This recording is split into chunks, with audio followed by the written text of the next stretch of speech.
morning. Today we are going to discuss about electron in a ring. Electron in a ring. இப்போ இந்த கிளாஸ்ல நம்ம என்ன discuss பண்ண போறோம்னா ஒரு பார்ட்டிகிள் ஒரு சர்க்கிள்ல மூவ் ஆகும்போது அந்த பார்ட்டிகிள்ல மூவ் ஆகக்கூடிய அந்த சர்க்கிள்ல மூவ் ஆகும்போது அந்த பார்ட்டிகிள்ஸோட எனர்ஜி லெவல் தென் அதோட வேவ் ஃபங்க்ஷன் அப்படிங்கிறத கால்குலேட் பண்ண போறோம். அதான் அந்த கிளாஸ்ல நம்ம என்ன பார்க்கணும்னா எலக்ட்ரான் இன் a ring. அப்போ எலக்ட்ரான் அப்படின்னு சொல்லும்போது the particle moving with a circumference on the circle, then அதோட energy levels and wave function அப்படிங்கிறத பார்க்க போறோம். தென் அப்போ எலக்ட்ரான் இன் a ring அப்படின்னு சொல்லும்போது இந்த ஃபிகர் கேப்ஷன்ல பார்த்தோம்னா இந்த ஃபிகர் கேப்ஷன் அப்படின்னு சொல்லும்போது the electron moving in ring are constant potential energy அப்படிங்கிறத பார்ப்போம். Constant potential energy.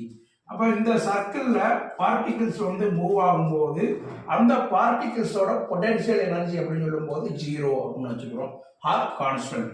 அப்ப இந்த சர்க்கிள் இருக்கு, இந்த சர்க்கிள்ல இந்த லெட்டஸ் டேக் பொசிஷனா என்னது origin of the particle x equal to zero அப்படின்னு எக்ஸ் ஈக்குவல் டு ஜீரோ. அப்போ இந்த பொசிஷன்ல இருந்து பார்ட்டிகிள் வந்து என்ன செய்யுது, இந்த சர்க்கிள்ல மூவ் ஆகி இப்படி வரும்போது தென் இதை இப்படி ஒரு இந்த சர்க்கிள் கம்ப்ளீட் ஆகும்போது தென் அந்த பார்ட்டிகிள்ஸோட என்னது எக்ஸோட வேல்யூ அப்படிங்கிறது என்னது சி அப்படிங்கிறோம்.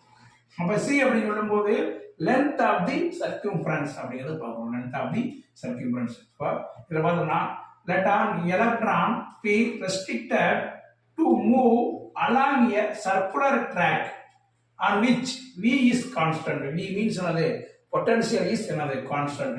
அப்ப அந்த particles ஆகும்போது then potential particles ஓட எனர்ஜி வந்து 0 then அப்படின்னு சொல்லும்போது of the particle x equal to 0 arbitrary point on the ring. அந்த இந்த வந்து நம்ம என்ன சொல்றோம், arbitrary point on the ring x equal to 0 arbitrary point on the ring சொல்றோம். அது c ங்கிறது என்னன்னா length of circumference of circle.